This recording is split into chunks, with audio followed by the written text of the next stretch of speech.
el Salmo 42. Quiero leer dos versículos. Salmo 42, versículo 1 y verso 2.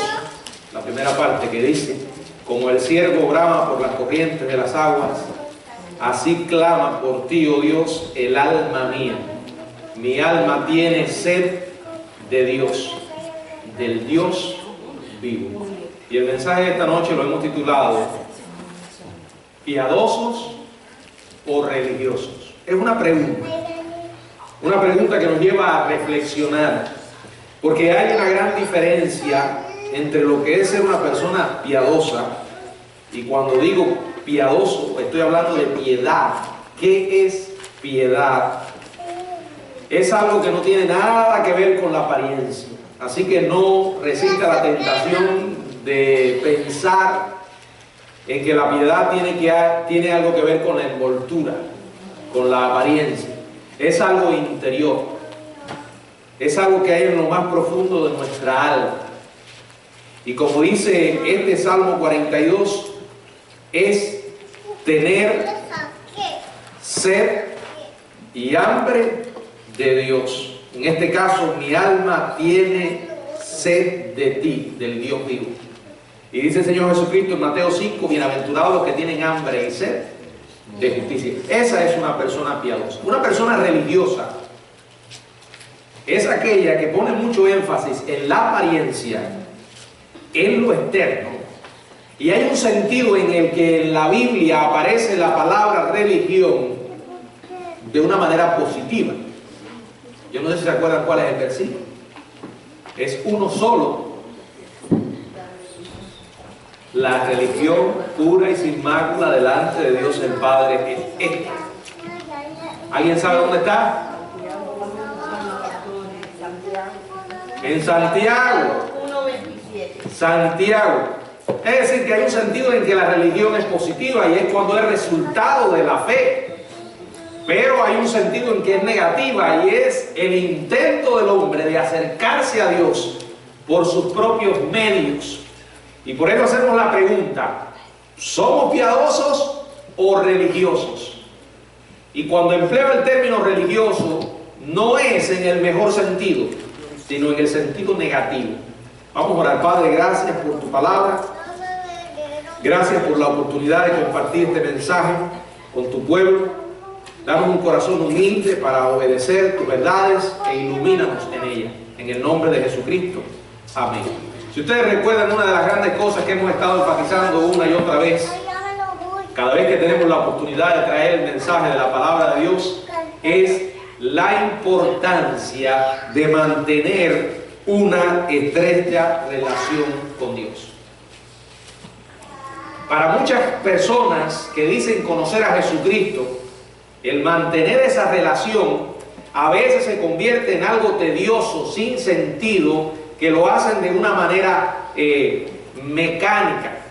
Y quiero decirles que en ningún sentido, o sea, si esa es la motivación que tiene la persona, no es correcto.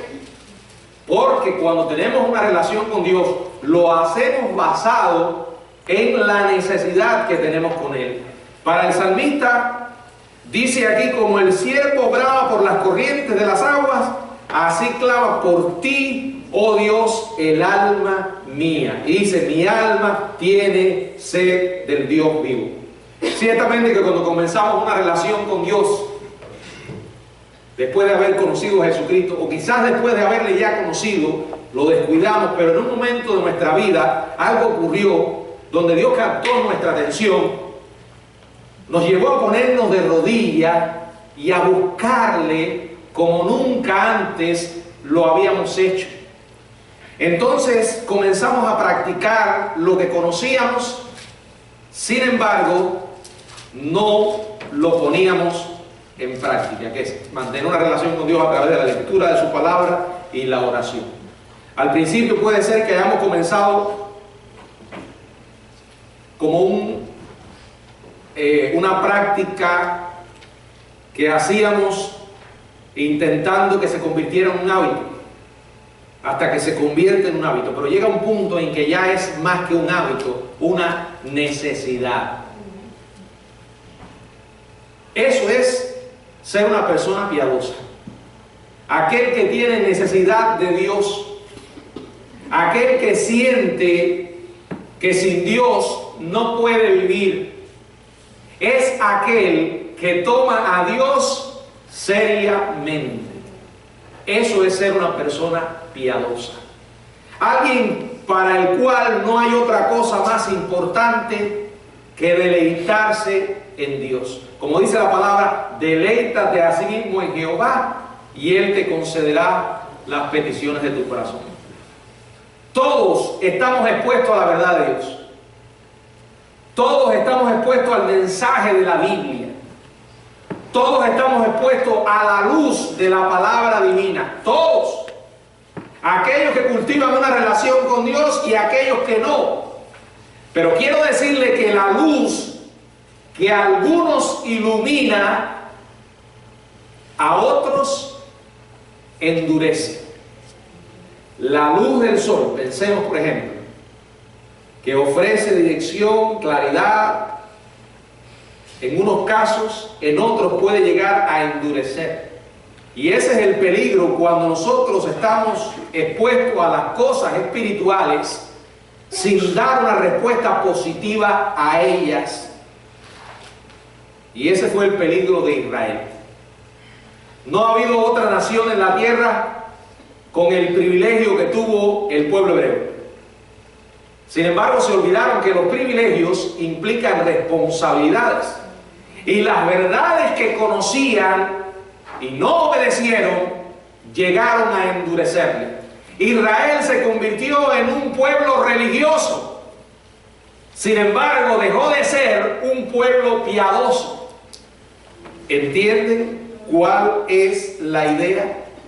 Una persona piadosa, dice como el salmista, tiene sed. Y además dice que su alma brama por Dios. Es la persona que busca a Dios de una manera auténtica. Es la persona que se deleita en Él. Es la persona sobre la cual dice la Biblia que si te deleitas en Él, Él te concederá las peticiones de tu corazón.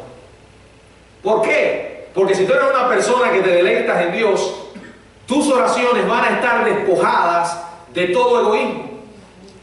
Tus oraciones no van a ser mal motivadas, sino que son oraciones conforme a la voluntad de Dios, porque tú la conoces y te deleitas en hacerla. Es lo que Jesús dijo en el Nuevo Testamento, con otras palabras: permaneced en mí y mis palabras en vosotros. Y dice, permaneced en mí y mis palabras en vosotros, y todo lo que pidiereis lo recibiréis. O sea, la clave está en permanecer en Dios, en deleitarnos en Dios. Vuelvo a lo mismo que ya dije. Israel era un pueblo religioso que conocía a Dios, que había sido testigo de sus milagros una y otra vez. Tuvieron privilegios únicos. Sin embargo, no pasaron de ser un pueblo religioso. En el 1 Corintios capítulo 10, les invito a ir allí, los primeros 13 versículos, que nos van a servir de base para esta reflexión. Se nos habla de un grupo de personas que tenían todas las razones del mundo para ser gente piadosa, pero no lo eran. Fíjense, este pueblo había sido liberado de una manera sobrenatural. Estaban en la esclavitud, bajo la bota de Faraón, y Dios envía a Moisés. De eso hablamos en la mañana, que hubo un tiempo en su vida en que se comportó tercamente, pero al final obedece y llegó a ser un hombre extraordinario. Ustedes conocen su historia por la Biblia. Él fue el instrumento que Dios usó para liberar a los hebreos de la esclavitud. Era un pueblo que tenía un líder extraordinario. pero más que un líder extraordinario, un Dios extraordinario. Tenían todas las razones para ser un pueblo piadoso. Sin embargo, no lo fueron. ¿Por qué? Porque no tomaron en serio a Dios. Preste atención en eso. Lo que nos convierte en personas piadosas es tomar seriamente a Dios. Ellos estaban tan relacionados con las cosas espirituales que lo divino se convirtió en ordinario. Y el respeto por Dios disminuyó. Por eso, hermanos, la misma luz que a unos ilumina, el mismo calor a otros endurece. Una iglesia compuesta por 100 personas tiene todo tipo de personas. Aquellos que son realmente piadosos y que reciben. Pero va a haber una porción de personas que escuchan y sin embargo no obedecen. Entonces se van endureciendo. Regresemos a Israel. Meditemos en estos versículos.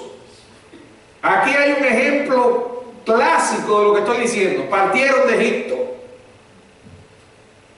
Aquí el Señor presenta la ilustración.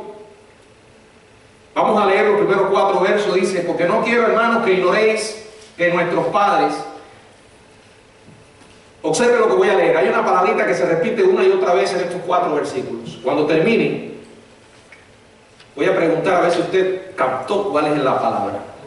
O sea, se supone que trajo la Biblia, la va a seguir con la vista y eso le va a ayudar a que no se duerma.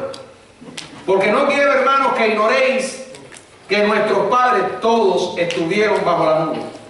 Todos pasaron el mar.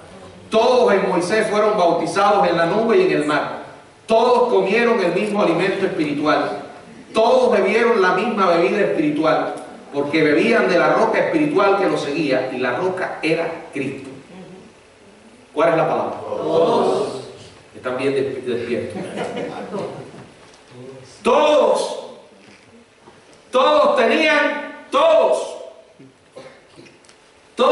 todo, era la idea. Miren, una guía sobrenatural. La nube de día y la columna de fuego de noche. ¿Usted ha visto eso alguna vez? Probablemente ha visto muchísimas nubes, pero nada tiene que ver con una aparición sobrenatural de Dios. Y no creo que haya alguien aquí que haya visto una columna de fuego de noche. Guía sobrenatural. Liberación sobrenatural. ¿De dónde lo sacó? De Egipto. Escaparon del Mar Rojo. Liderazgo sobrenatural. Moisés, el hombre de Dios. Dieta sobrenatural. Maná del cielo y agua de la roca. Muchas veces me pregunto, ¿a qué raza? ¿Cómo sería ese maná? Pero todo en exceso aburre, sobre todo a los seres humanos. Llegó un punto en que todo era maná. Desayunaban maná, almorzaban maná, comían maná, maná al horno, maná frito. Todo era maná. Y llegó un momento en que no quisieron maná. Desagradecidos. ¿Va usted a negar que era un pueblo privilegiado? Y para aquellos que dicen, miren, si Dios se le apareciera a la gente e hiciera más cosas espectaculares, habría más creyentes. ¿No han oído eso? A veces usted le pregunta, le predica a alguien de Jesucristo y le dice, mira, vamos a ser prácticos. Tú me estás pidiendo que yo crea en un Dios que no veo. Si Dios se me aparece, yo creería en Él. Bueno, ya Dios lo hizo. ¿Cuándo? En Jesucristo. ¿Y qué hicieron? Lo clavaron en la cruz. Que nadie se vaya a creer el cuento, la fantasía de que porque la gente sea testigo de más cosas sobrenaturales, van a haber más creyentes. No. Miren, todos tuvieron privilegios sin paralelo. Los milagros eran cosa de todos los días. Es cierto, y yo no estoy equivocado al afirmar que en estos tiempos, por razones que solo Dios conoce, y creo que una de ellas es que ya tenemos su palabra, Dios ha decidido revelarse de otra manera. Y ya hoy no son comunes los milagros sobrenaturales. Ahora, eso no quiere decir que Dios no haga milagros, porque para que algo sea un milagro no necesariamente tiene que ser tan espectacular. Sin embargo, el que vive la experiencia está seguro de que fue un milagro, porque llegó en el momento que más lo necesitaba. Ahora, ellos tenían milagros sobrenaturales todos los días. La presencia de Dios de manera continua. Su obrar era un espectáculo increíble para ellos, pero ahí estaba. Quiere decir que el lenguaje piadoso estaba por todas partes, día tras día, semana tras semana. O sea, que vivía en una especie de retiro espiritual de alto nivel. Ningún retiro que hoy nosotros podamos ir se compara con eso. Es algo increíble, era algo extraordinario. Era una especie de invernadero espiritual. Sin embargo, cuando uno mira las condiciones en las que ellos vivieron y los privilegios que tuvieron, llega a pensar que sobraban razones para que fueran diferentes. Y no lo fueron. Imagínense que usted toma una arcilla de barro. Vuelvo a la idea que ya presenté. Toma una arcilla de barro, una vasija de barro, y la pone al sol. La pone al sol durante meses y meses. No llueve, nada de brisa fresca, nada de sombra. ¿Qué pasa? Se pone dura y se quiebra, ¿verdad? Esto fue lo que pasó con esta gran compañía. Esto fue lo que ocurrió con la mayor parte de aquella compañía del Éxodo. Leamos por nosotros mismos, verso 5. Dice, pero de los más de ellos no se agradó Dios, por lo cual quedaron postrados en el desierto. Piense primero en los privilegios que tuvieron. Ahora miren la reacción que tuvieron. Ahí hay una palabra con la que comienza el verso 5. ¿Cuál es? Pero. El pero que todo lo estropea. Cuando usted ve un pero se pone nervioso. ¿Se acuerdan de Naamán? El general sirio. Dice la palabra que era un hombre que había recibido grandes condecoraciones, un tipo con fama, pero en el versículo dice así exactamente: pero, ¿qué? Leproso. O sea, un contraste. Tenía todo lo que humanamente uno puede desear, pero, bueno, en nuestra vida también siempre hay un pero. Algo que no es motivo para orgullo, sino vergüenza. Israel tenía su pero. Lo tenían todo. Fueron testigos de la provisión abundante de Dios en dosis diarias. Sin embargo, con el paso del tiempo los milagros perdieron su significado. El lenguaje piadoso se les estancó en la boca, se les agrió en la boca. Se volvieron oscuros ante toda aquella sobreexposición que experimentaron. No juegue con Dios. No juegue con Dios. Hay gente que juega a la iglesia, que vienen porque no tienen a otro lugar a donde ir, o hijos que vienen porque los padres los traen. Y a veces uno dice, Bueno, yo prefiero que estén en la iglesia antes que estén en la calle. Quiero decirles algo.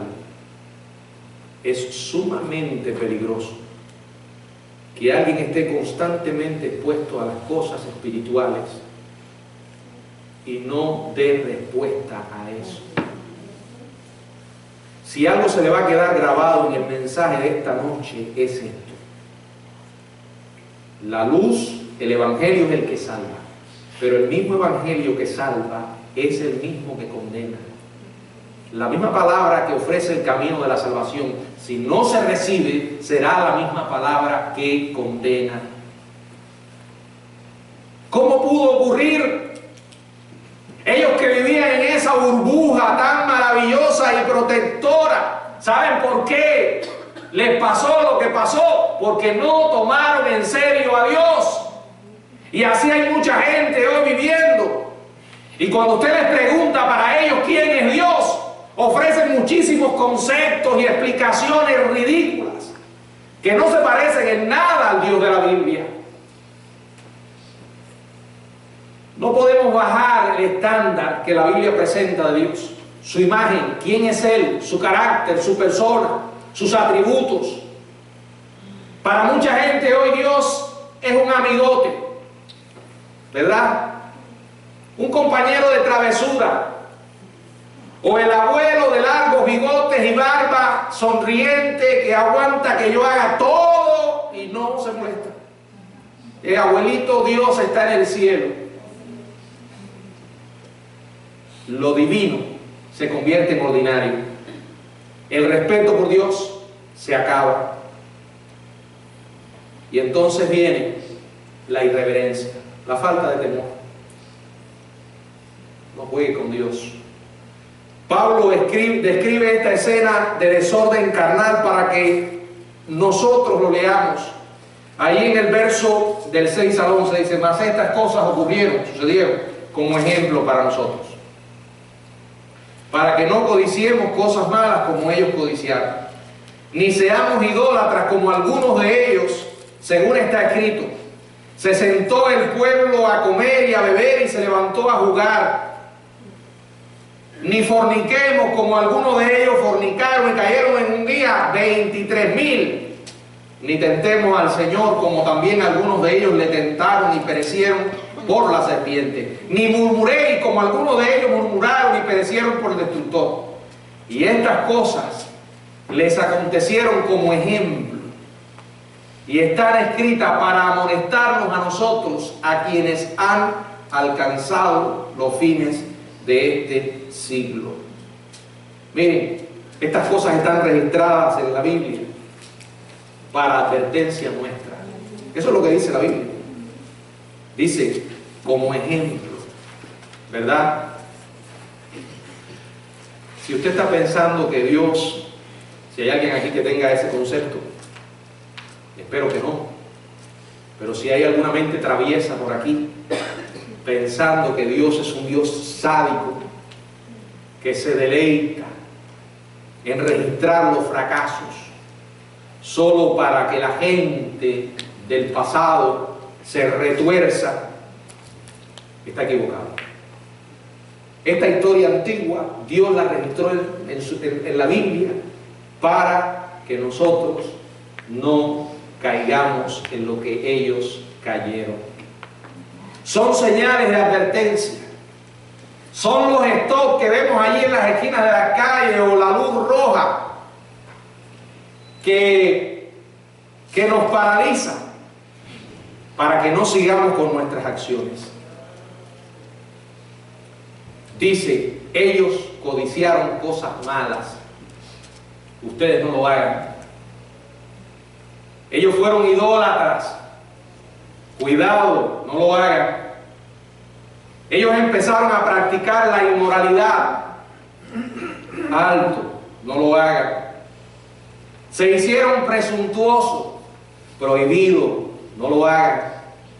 Fueron escépticos y negativos. Guárdense de ello, no lo hagan. ¿Se dan cuenta, hermanos? Miren cuántas advertencias hay ahí. La gente que tenía más finalmente se apropió de menos. Por eso les decía a aquellos que tienen el concepto, es mejor que esté en la iglesia y no en el mundo. Bueno, si se está recibiendo, porque dice la palabra que al que mucho se le ha dado, mucho se le va a demandar. Y mientras mayor privilegio, mayor responsabilidad. Y mientras mayor conocimiento, mayor desafío. En el calor de las mejores bendiciones se enfriaron, se volvieron tibios e indiferentes.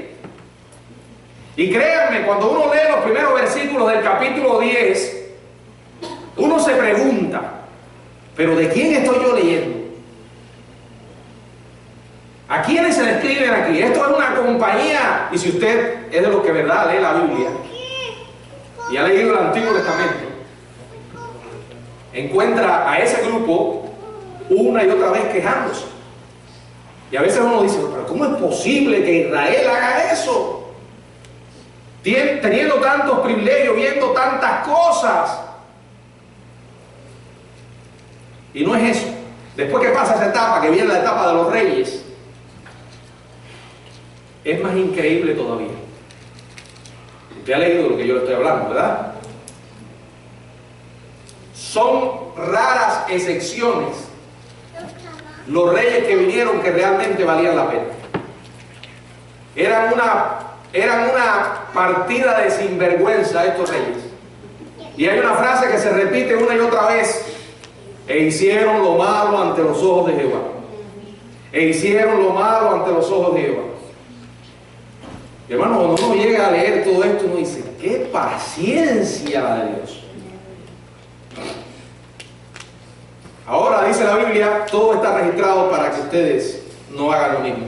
Ustedes leen esto y dicen, ¿de quién estamos hablando aquí? ¿De quién estoy leyendo? Esto es una compañía de salvajes y brutales e ignorantes que no conocían el nombre de Jehová. No, era un pueblo elegido por Dios que tuvo privilegios con los cuales usted y yo ni siquiera soñamos, porque la relación que hoy tenemos con Dios es diferente por medio de la fe, a través de su palabra. Ahora, eso no quiere decir que no vivamos un cristianismo sobrenatural. Sí lo vivimos, porque cuando oramos, Dios contesta las oraciones. En nuestra experiencia diaria está su poder, su misericordia todos los días. Por eso la advertencia es válida para nosotros. Este pueblo que fue milagrosamente liberado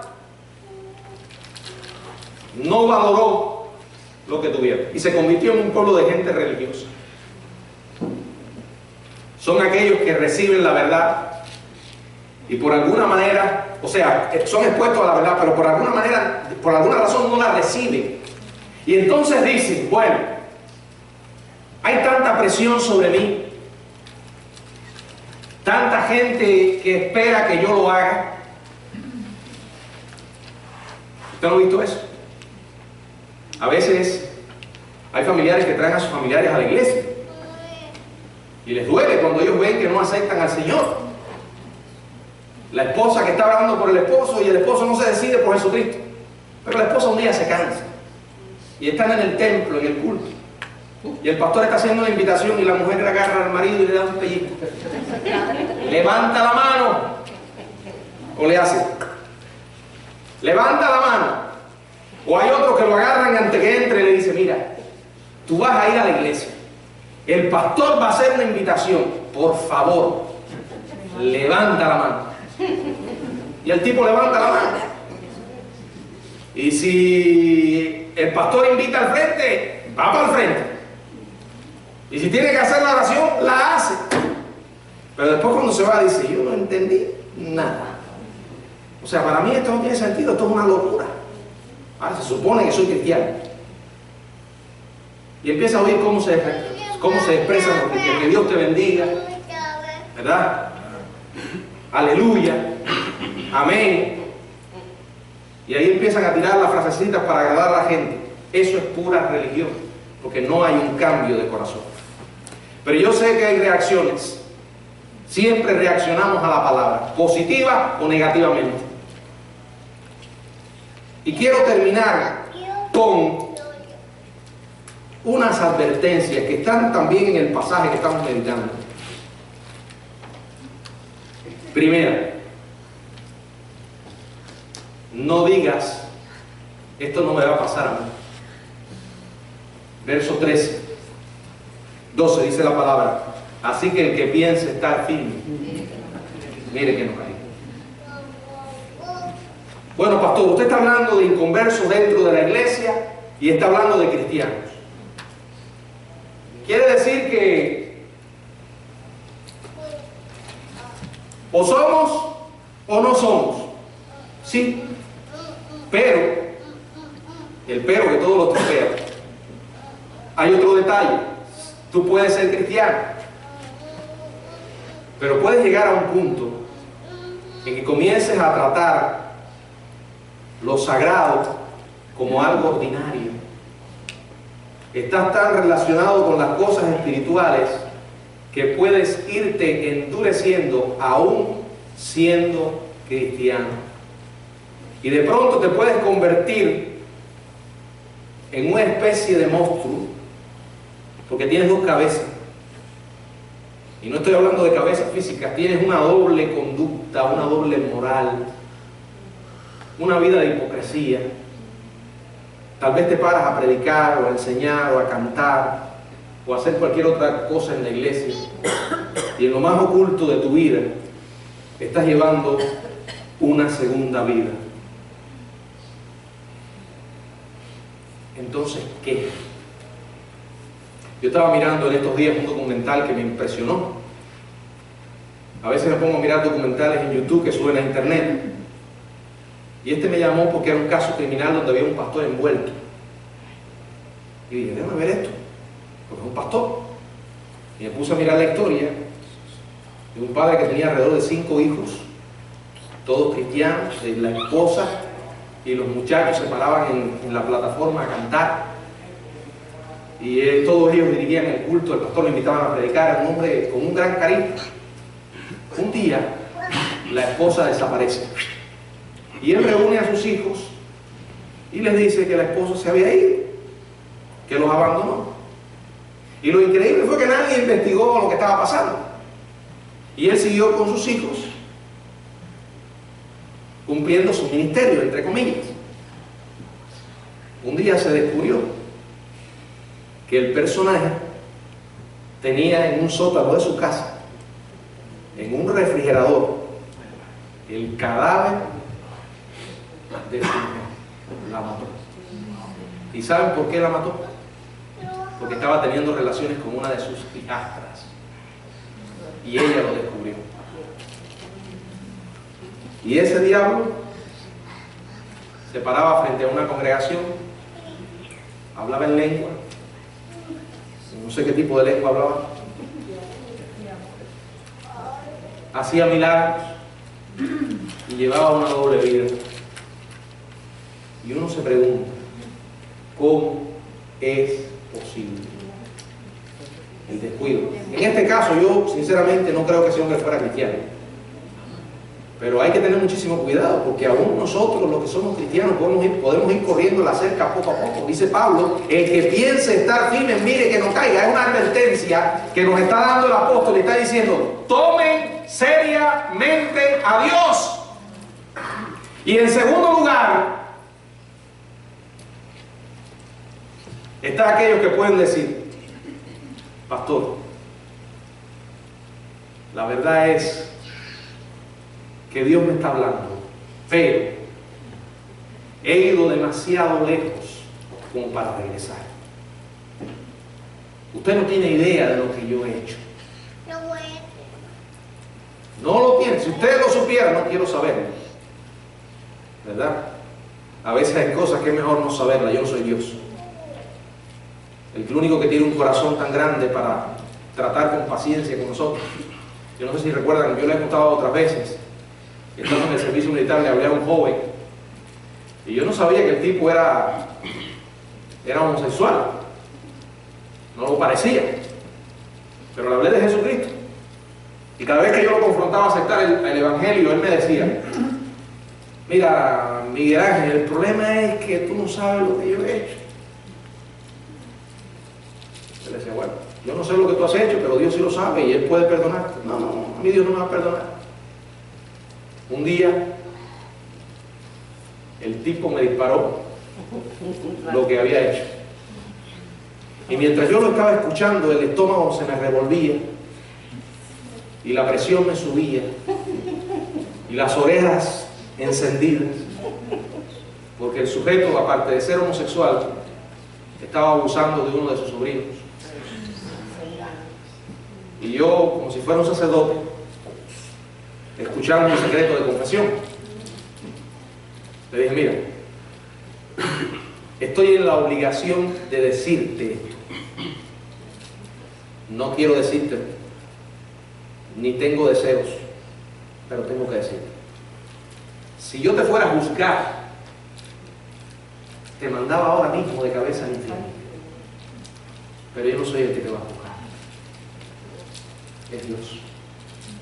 Y aunque no tengo deseos de decírtelo, si te arrepientes y dejas tu pecado, Dios te puede perdonar. Claro, aquí estoy hablando de alguien que era incrédulo. Pero podemos poner mensajes de cristianos, porque hay cristianos que se las traen. De verdad. Y uno no puede decir no son cristianos, yo no conozco su corazón. Sí creo que hay mucha gente que se llama cristiano que no lo son. Ahora, ¿qué pasa con aquel que se va endureciendo y poco a poco va corriendo la cerca y se va dando licencias? Que si es cristiano, Dios va a tratar una y otra vez de que regrese al camino, pero si no lo hace y es cristiano, Dios se lo puede llevar. ¿Oyó? Eso se llama disciplina. Lo puede disciplinar y dentro de la disciplina puede estar que Dios decida: bueno, te vas de esta tierra antes de tiempo. Y lo que puedo decirles es que nunca resulta demasiado tarde para hacer lo bueno. Quiero terminar con algunas preguntas. ¿Cuánto se deleita usted? No me la respondo, yo no quiero que nadie responda esto aquí. No estoy tratando de promover aquí una confesión pública, porque si tuviéramos el valor para hacerlo, probablemente algunos de nosotros caeríamos igual que un infante, escuchando lo que otros podrían contar y otros escuchando lo que nosotros podríamos contar. Es personal. Ha perdido su deleite en su caminar con el Señor. La monotonía ha sustituido el fervor, la piedad. ¿Está tomando a Dios seriamente o no? ¿Se le ha tornado su caminar rutinario y aburrido? ¿Puede mencionar uno o dos momentos en que las cosas han comenzado a empeorar? ¿Se da usted cuenta del enorme peligro que corre su futuro si no cambian las cosas? Miren, yo no soy perfecto y ustedes lo saben, usted tampoco. Si algo me ayuda a mantenerme en la senda, porque soy débil, muy débil, como todos, es recordarme a mí mismo quién es Dios y dónde está. La mejor definición que he escuchado del temor de Dios es vivir consciente de la presencia divina en todo momento. Y la segunda cosa que me ha ayudado es pensar en las consecuencias. No hay pecado sin consecuencias.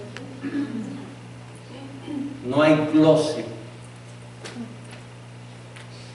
con secretos para siempre. Sí, porque hoy en día se habla mucho del closet. Fulano salió del closet. Entonces no vamos a pensar como el closet es un lugar donde solamente se meten los homosexuales, ¿no? Es el lugar de los secretos. Los closets suelen devolver sus secretos. Las arenas desentierran sus cadáveres. Y a veces Dios nos advierte. No a veces, siempre lo hace. ¿Está usted dispuesto a confesar a Dios su falta de vitalidad espiritual? ¿Quieres hacerlo ahora? ¿Quieres hablar con Él? Hermanos, en esta vida estamos de paso. La vida no solamente pasa, sino que pasa rápido. Rápido. Ayer yo miraba al pastor, 58 años, y decía que llegó aquí con 41 o 43. Y está mejor que yo, déjeme decirle. Porque al menos yo lo vi varias veces que se quitaba los espejuelos y leía sin espejuelos. Yo no me los puedo quitar, porque si me los quito no veo. Pero cuando él tenía 43 yo era mucho más joven y llegué aquí hace 8 años, miraba a mis hijos así y ahora tengo que mirarlos así. Porque llega un punto en que dejamos de crecer. Bueno, yo creo que sí crecemos para los lados. Nos ponemos viejos y nos ponemos viejos rápido. ¿Qué quiere decir eso? Que por ley de la vida de Dios se nos está acercando el momento. Eso sin contar que un día vayamos al médico y nos den malas noticias. La pregunta es, ¿estamos realmente preparados para irnos si Dios nos llama? ¿Estamos realmente preparados para irnos con Cristo si Él viniera hoy? ¿Cómo es realmente nuestra relación con Dios? Si de pronto, esto lo he dicho muchas veces y es un ejemplo que pongo, si de pronto su vida tuviera que ser sometida a un escrutinio, a un examen. Hoy en día se habla de los reality shows, ¿verdad? Personas sinvergüenzas que les gusta exponer su vida pública, su vida privada en público, y usted lo ve haciendo todo y ahí está el show. No solamente ellos que se prestan para eso, sino la cantidad de desocupados que se prestan para saber lo que pasa en la vida de otra gente. Por ejemplo, Facebook es una tremenda herramienta para compartir el Evangelio. Yo lo uso para eso. Pero a veces hay gente que pone su vida pública ahí. Usted no ve que me acabé de levantar y me lavé la boca. Estuve 1 hora en el baño. Salí y de pronto todo se vuelve un reality show. Claro, hay cosas ahí que usted no va a poner.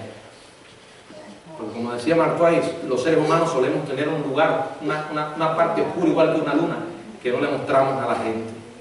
Pero si de pronto fuéramos sometidos a un examen, habrían cosas que nos avergonzarían. Miren, mi experiencia personal. Hay cosas que no son realmente malas, pero no son decisiones sabias. Y que a veces uno se ve envuelto en ellas. Entonces a veces uno tiene que decir, bueno, esto no será malo ahora, pero no es sabio. Si el Señor viniera ahora, ¿sentiría vergüenza? La respuesta es nuestra, hermanos. Vamos a cantar un himno y al final vamos a orar. Yo quiero que la persona que ore le pida a Dios que nos ayude a reavivar nuestra relación con Dios. Muchas veces hablamos, necesitamos un avivamiento, pero el avivamiento comienza con nosotros. ¿Y saben dónde comienza? No en la maquinaria, en la relación. Porque cuando uno enciende la relación, la maquinaria anda sola. Olvídese. Si Dios lo enciende con su fuego, usted va a ser un apasionado de Jesucristo, aunque esté en una iglesia que literalmente sea un cadáver. ¿Se dan cuenta? Todo comienza con nuestra relación con Dios. Mi pregunta es, ¿estamos tomando a Dios en serio o estamos jugando con Él? Tome a Dios en serio, porque Él nos toma en serio nosotros y lo que hacemos.